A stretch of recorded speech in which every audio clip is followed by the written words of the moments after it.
भारत के आम नागरिकों के लिए युद्ध का मतलब होता है बॉर्डर पर पाकिस्तान या चाइना से लड़ाई। पर क्या आप जानते हैं कि भारत ने अपने सबसे लंबे, सबसे खूनी और सबसे खतरनाक युद्ध को बॉर्डर पर नहीं बल्कि अपने ही देश के घने जंगलों में लड़ा है।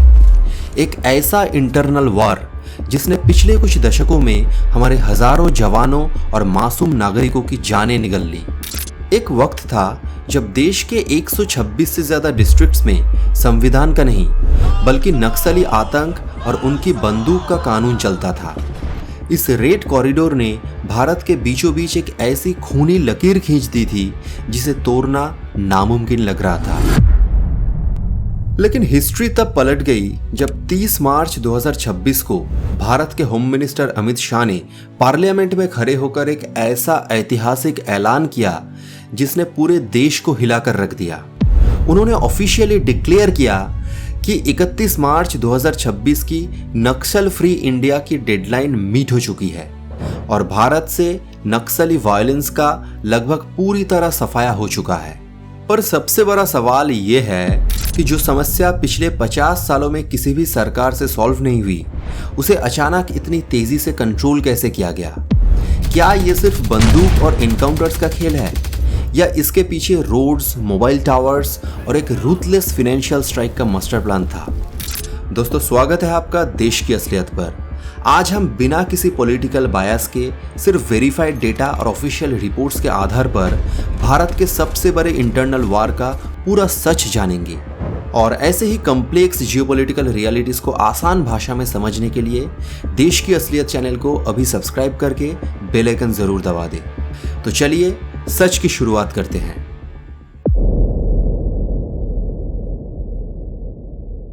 दोस्तों, नक्सलवाद की कहानी को समझने से पहले एक बहुत बड़ा कंफ्यूजन दूर करना जरूरी है।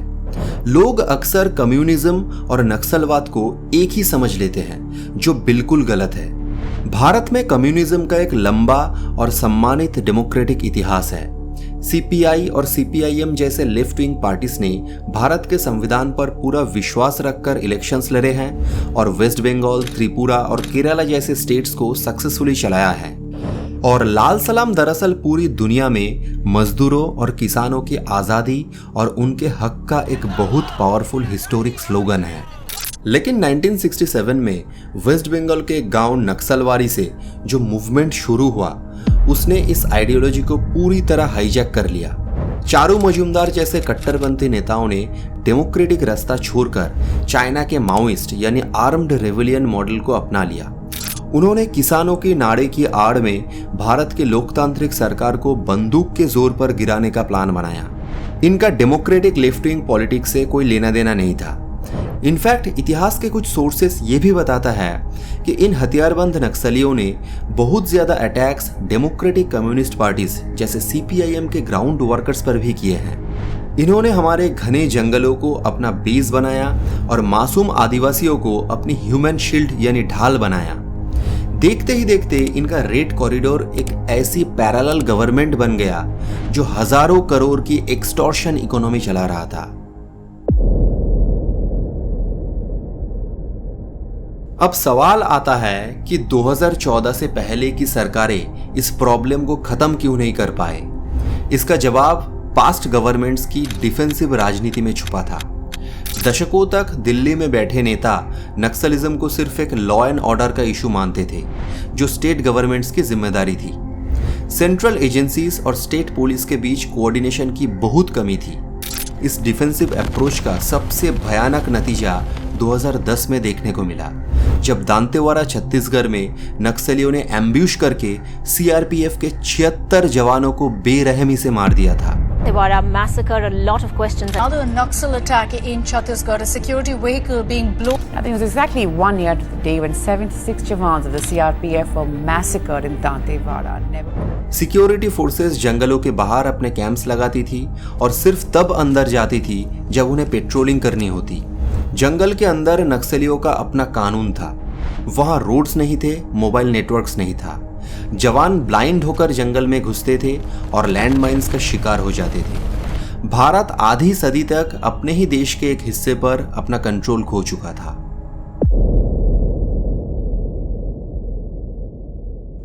लेकिन फिर वक्त ने करवट ली।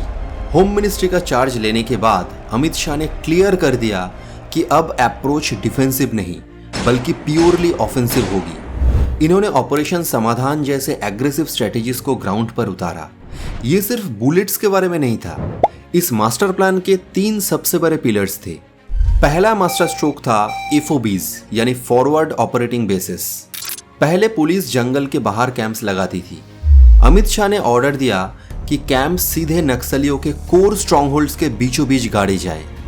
ऑफिशियल रिपोर्ट्स के अनुसार पिछले कुछ सालों में 361 नए कैंप्स और 586 फोर्टिफाइड पुलिस स्टेशंस हार्डकोर नक्सल एरियाज में बनाए गए। जब जवान 24 घंटे जंगल के अंदर मौजूद रहने लगे तो नक्सलियों का टेरिटरी कंट्रोल पूरी तरह खत्म हो गया। दूसरा मास्टर स्ट्रोक था इंफ्रास्ट्रक्चर एज अ वेपन। नक्सलियों की सबसे बड़ी ताकत जंगल का अंधेरा और आइसोलेशन था। सरकार ने इन रिमोट नक्सल एरियाज में 12,000 किलोमीटर से ज्यादा नई रोड्स बनवाई, जिसके कारण अब सिक्योरिटी फोर्सेस मिनटों में बैकअप भेज सकती थी। एंड तीसरा और सबसे बड़ा गेम चेंजर मास्टर स्ट्रोक था टेलीकम्युनिकेशन। सरकार ने इन डार्क जोन्स में 8,500 से ज्यादा मोबाइल टावर्स इंस्टॉल किए। जैसे ही आदिवासियों के हाथ में मोबाइल नेटवर्क आया, नक्सलियों की छुपने की जगह खत्म होने लगी। होम मिनिस्ट्री जानती थी कि बिना पैसे के कोई गुरिल्ला वार नहीं लड़ी जा सकती। यहां सरकार ने एनआईए यानी नेशनल इन्वेस्टिगेशन एजेंसी का रूथलेस इस्तेमाल किया। नक्सली कमांडर्स के हवाला नेटवर्क्स और फ्रंट बिजनेसेस पर लगातार रेड्स की गई, जिसमें 92 करोड़ रुपए से ज्यादा एसेट्स सीज कर लिए गए। साथ ही सरकार ने एक ऐसी brilliant surrender and rehabilitation policy बनाई जिसने आतंकियों का ब्रेन वॉश तोड़ दिया। इस पॉलिसी के तहत टॉप कमांडर्स को सरेंडर करने पर 5 लाख रुपए, लोअर कैडर्स को 2.5 लाख रुपए और 3 साल तक स्किल्ड ट्रेनिंग के साथ 10,000 रुपए महीने का स्टाइपेंड देने का वादा किया गया। नतीजा, सिर्फ 2025 में लगभग 2,000 नक्सलियों ने इस पॉलिसी के अंडर हथियार डाल दिया। बिना ज्यादा गोली चलाए सरकार ने इस आतंकी नेटवर्क की आधी कमर तोड़ दी। दोस्तों, हम जब एनालिसिस करते हैं तो हमारा काम सिर्फ पॉजिटिव साइड दिखाना नहीं है। इस पूरे क्रैकडाउन का एक डार्क साइड भी है, जिसे ह्यूमन राइट्स ऑर्गेनाइजेशंस और इंडिपेंडेंट जर्नलिस्ट्स लगातार पॉइंट आउट करते हैं। आदिवासी एक्टिविस्ट्स का कहना है कि कई बार इन एग्रेसिव मिलिट्री ऑपरेशंस में मासूम गांव वाले क्रॉसफायर में मरे जाते हैं। कई फेक एनकाउंटर्स के केसेस सामने आए हैं जहां मरे गए लोग आतंकी नहीं बल्कि आम आदिवासी थे।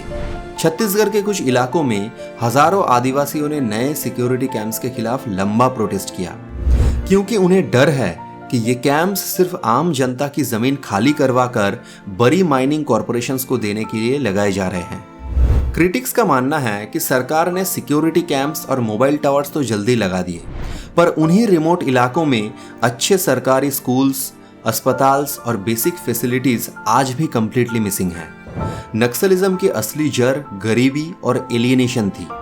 जब तक वहां के आदिवासियों को प्रॉपरली एडुकेट और एम्पावर नहीं किया जाएगा, तब तक शांति सिर्फ बंदूकों के डर से बनी रहेगी, असल विश्वास से नहीं।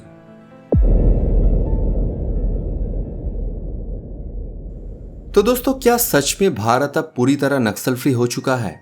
अगर हम प्योरली फैक्ट्स और ऑफिशियल MHA डेटा की बात करें तो ग्राउंड रियलिटी सच में बदल चुकी है। 2010 में देश के 126 डिस्ट्रिक्ट्स लेफ्ट विंग एक्सट्रीमिज्म से बुरी तरह अफेक्टेड थे। आज छत्तीसगढ़ के अबुझमत जैसे मुट्ठी भर इलाकों को छोड़कर पूरे देश इस आतंक से आजाद हो चुका है। 30 मार्च 2026 को अमित शाह का पार्लियामेंट में ऐलान सिर्फ एक स्पीच नहीं बल्कि एक क्लियर मैसेज था। एक ऑर्गेनाइज्ड आर्म्ड टेरर सिंडिकेट के रूप में नक्सलवाद का चैप्टर हमेशा के लिए क्लोज हो चुका है। जो सिस्टम कभी डिफेंसिव मोड में रहकर सिर्फ कंडेमनेशंस करता था, उसने टेक, इंफ्रास्ट्रक्चर, सरेंडर पॉलिसीज और स्ट्रॉन्ग पॉलिटिकल विल का इस्तेमाल करके देश के सबसे बड़े इंटरनल दुश्मन को मिट्टी में मिला दिया है। लेकिन असल जीत उस दिन होगी जब उन जंगलों में रहने वाले आखिरी आदिवासी भी बंदूक और डर के साए से निकलकर भारत के डेवलपमेंट का बराबर का हिस्सेदार बनेगा। तो आपको क्या लगता है दोस्तों, जो ट्रांसफॉर्मेशन इन नक्सल एरियाज में आई है वो क्या सच में भारत की सबसे बड़ी इंटरनल सिक्योरिटी सक्सेस है, या आदिवासियों का असल ट्रस्ट जीतने के लिए सरकार को अभी और बहुत कुछ करना बाकी है? अपनी ऑनेस्ट लॉजिकल राय मुझे नीचे कमेंट सेक्शन में ज़रूर बताएं। और दोस्तों, अगर आपको हमारी ये डीपली रिसर्च्ड डॉक्यूमेंट्री पसंद आई हो तो इस वीडियो को एक लाइक ज़रूर करें और देश की असलियत चैनल को सब्सक्राइब करके बेल आइकन ज़रूर दबा दें। मिलते हैं आपसे अगले वीडियो में। जय हिंद, जय भारत।